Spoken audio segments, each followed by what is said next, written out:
Shalom sahabat Alkitab, marilah kita memulai hari ini dengan perenungan akan firman Tuhan.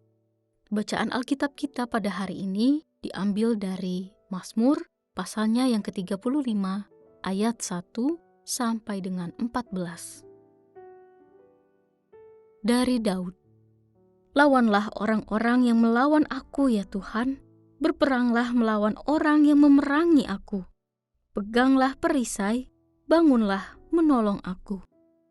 Cabutlah tombak dan kapak menghadapi orang-orang yang mengejar aku. Katakanlah kepada jiwaku, akulah keselamatanmu.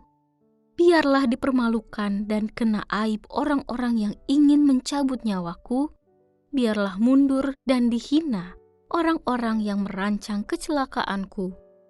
Biarlah mereka seperti sekam ditiup angin, didorong malaikat Tuhan.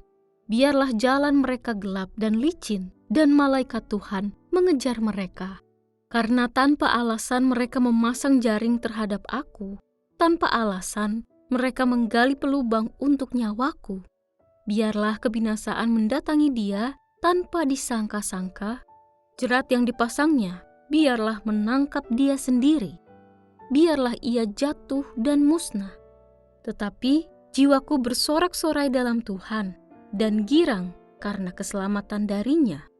Segala tulangku berkata, "Ya Tuhan, siapakah yang seperti Engkau, yang melepaskan orang sengsara dari tangan orang yang lebih kuat, orang sengsara dan miskin dari tangan orang yang merampasi dia?" Saksi-saksi yang lalim bangkit berdiri dan menuduh aku tentang hal yang tidak diketahui. Mereka membalas kebaikanku dengan kejahatan. Aku merasa sebatang kara.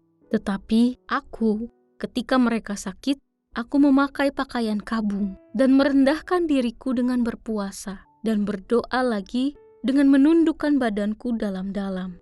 Seperti seorang sahabat atau saudara, demikianlah aku bersikap. Seperti orang yang meratapi kematian ibunya, demikianlah aku tertunduk berduka. Sahabat Alkitab, pernahkah Anda mengasihi seseorang seperti keluarga sendiri, tapi justru dikhianati? Atau pernahkah Anda mendoakan orang yang sedang jatuh, lalu ketika Anda terjatuh, mereka justru bersorak menertawakan? Rasa sakit seperti ini bukan hanya menyayat perasaan, tapi juga mengguncang keyakinan kita. Mengapa kebaikan yang telah kita lakukan dibalas dengan luka? Mazmur pasal yang ke-35 membawa kita masuk dalam perasaan pemazmur yang sedang menghadapi ketidakadilan semacam ini, di mana doa dan kasih yang tulus malah berbalas pengkhianatan. Mazmur ini dimulai dengan seruan, "Berperanglah melawan orang yang memerangi aku." Gambaran yang digunakan menampilkan suasana peperangan. Kata-kata seperti perisai, lembing, dan bala tentara surgawi semakin mempertegas nuansa tersebut. Hal ini bukan semata karena pemazmur suka kekerasan, melainkan karena hidupnya terasa seperti di medan perang. Menariknya, musuh yang dimaksud bukan bangsa asing, melainkan orang-orang yang dulu dekat, bahkan seperti keluarga. Mereka bukan sekedar lawan, tapi pengkhianat. Permohonannya bukan semata-mata agar musuh dibinasakan, tetapi agar Tuhan bertindak sebagai pembela bagi orang yang tertindas secara tidak adil. Ia memohon bukan untuk balas dendam, melainkan pemulihan. Dalam ayat yang ke-7, pemazmur menegaskan bahwa serangan ini tidak beralasan. Tanpa alasan mereka memasang jaring terhadap aku. Ini bukan sekedar konflik, melainkan penderitaan akibat fitnah dan perilaku sewenang-wenang. Tapi di tengah itu, muncul satu kekuatan, yaitu harapan pada keadilan Tuhan. Ia percaya Tuhan menyelamatkan orang sengsara dari tangan orang yang lebih kuat.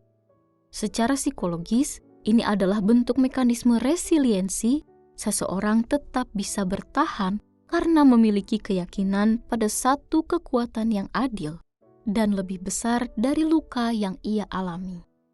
Bagian paling menyayat terletak di ayat 11 sampai dengan 14. Pemazmur membuka kenangan saat ia pernah mendoakan dan berpuasa bagi orang-orang ini ketika mereka sakit. Ia tidak hanya mengasihi mereka, ia berduka seperti kehilangan saudara kandung. Tapi balasannya, mereka membalas aku dengan kejahatan. Disinilah kita dihadapkan pada ironi paling kelam dalam relasi manusia. Pemazmur mengingatkan kita agar tidak berhenti pada luka, melainkan mengajak kita melihat bahwa Tuhan adalah pembela bagi mereka yang tetap memilih jalan kasih di tengah pengkhianatan. Kemenangan dalam iman bukan ketika kita membalas, tetapi ketika kita tetap mempercayakan luka kita pada Tuhan dan tidak menjadi seperti mereka yang menyakiti. Sebab kasih yang tulus tidak pernah sia-sia. Mari kita berdoa. Tuhan yang adil dan penuh kasih, ketika kebaikan kami dibalas dengan luka, ajarilah kami untuk tetap mempercayakan hati kami kepadamu. Jadilah pembela kami saat pengkhianatan melukai, dan kuatkan kami untuk tetap berjalan dalam kasih. Kami percaya Engkau melihat, membela, dan memulihkan. Di dalam nama Tuhan Yesus, kami berdoa. Amin.